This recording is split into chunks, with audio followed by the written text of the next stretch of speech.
फिर एक ठो निकाह करती है, फिर उसी से जो है उसका निकाह होता है। हलाला करते हैं, हलाला कराते हैं आप लोग जबरन।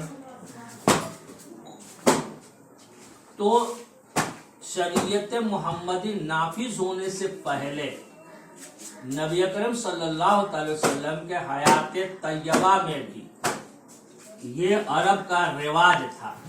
पहले इस बात को समझिए, रिवाज ये था कि माँ से भी लोग निकाह कर लेते थे।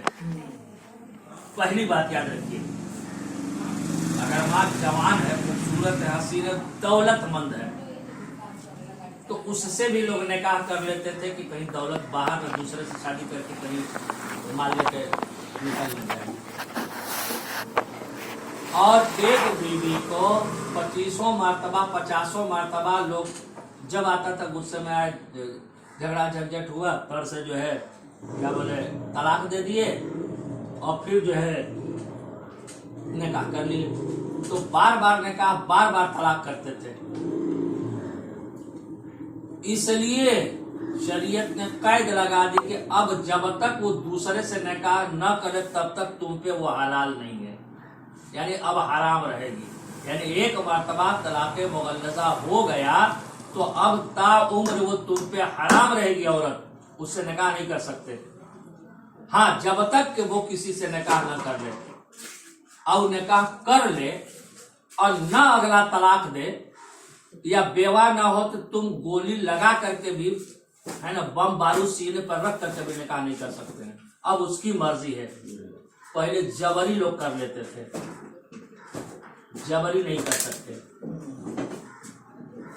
और ये कैद लगा दिया कि फिर वो किसी और से निकाह कर तब तुम पे हलाल होगी।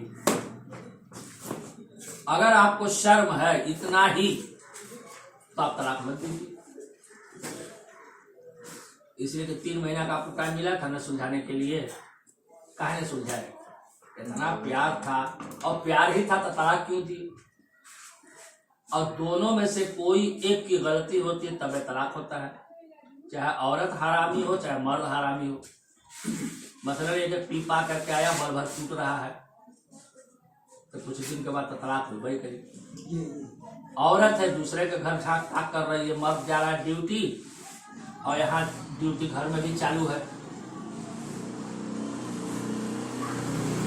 ऐसी सूरतों में बद किरदार, बद फेल अगर है तो तलाक होता है। यानी कशीदगी किसी न किसी सबब से होती है, तब तलाक होता है।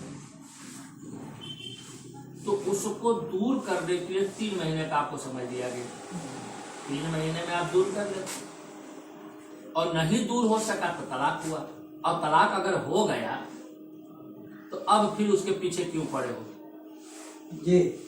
और मर्द अगर हरामी है तो औरत फिर क्यों उससे निकाह करेगी? करती ही क्यों है? और औरत ही अगर हरामी है तो तुम साले को क्यों निकाह कर रहे हो उसी से? अब उसको आजादी मिल गई ना, वो चाहे जैसा अपने मन पसंद के करे। इसलिए कि निकाह में इख्तियार औरत को है, मर्द को इख्तियार नहीं।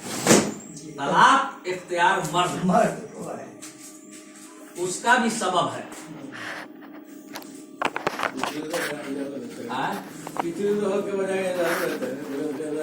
इजाजत, इजाबो कबूल का नाम निकाह है। औरत ने इजाजत दी, मर्द ने उसको कबूल किया, ठीक है। उसने अपने आप को हवाले किया तो उसकी पसंदीदगी का इजहार है। अगुन्ना कह दे तब ठन ठन को पाला क्या बारात लेकर वापस जाए, कुछ नहीं। तो एक इख्तियार निकाह करने का इख्तियार जो औरत को दिया गया, और तलाक का इख्तियार मर्द को इसलिए दिया गया कि मर्द हाकिम है, औरत महकूम है।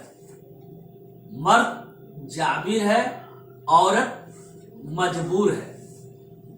मर्द लोहा सिफत है, आहीन है, औरत सनफे नाजुक है। शीशे से उसकी ताबीर की गई है कि शीशे की तरह औरत का दिल होता है, थोड़ी सी ठेस लगे उसमें क्रैक आ जाए, इतनी सनफे नाजुक। सही। और एक चीज और कि औरत हमेशा उसे कम अक्ल माना गया है।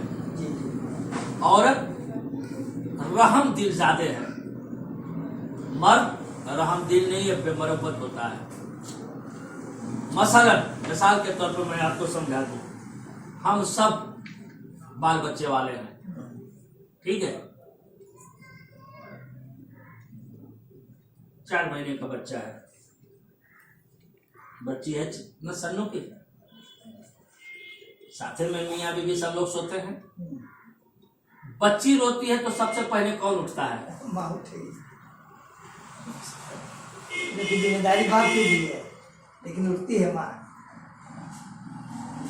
उठती है माँ। पैखाना पेशाब कर दे बच्चा तो धोती है माँ, बाप को कराहियत होती है, ठीक है। पूरी रात लेकर के बैठ करके गुजार देती है मखारी, लेकिन बाप 1 घंटे के बाद जवाब दे जाता है वो समझ गए। पता ये चला कि अगर उसको इख्तियार दे दिया जाता औरत को तलाक देने का, है ना, और मर्द को इख्तियार दे दिया जाता निकाह करने का, तो कोई शरीफ औरत को जबरी लोग उठा करके जो है निकाह कर देते, जैसे पहले अरब में करते थे, जबरी उठा लेते थे,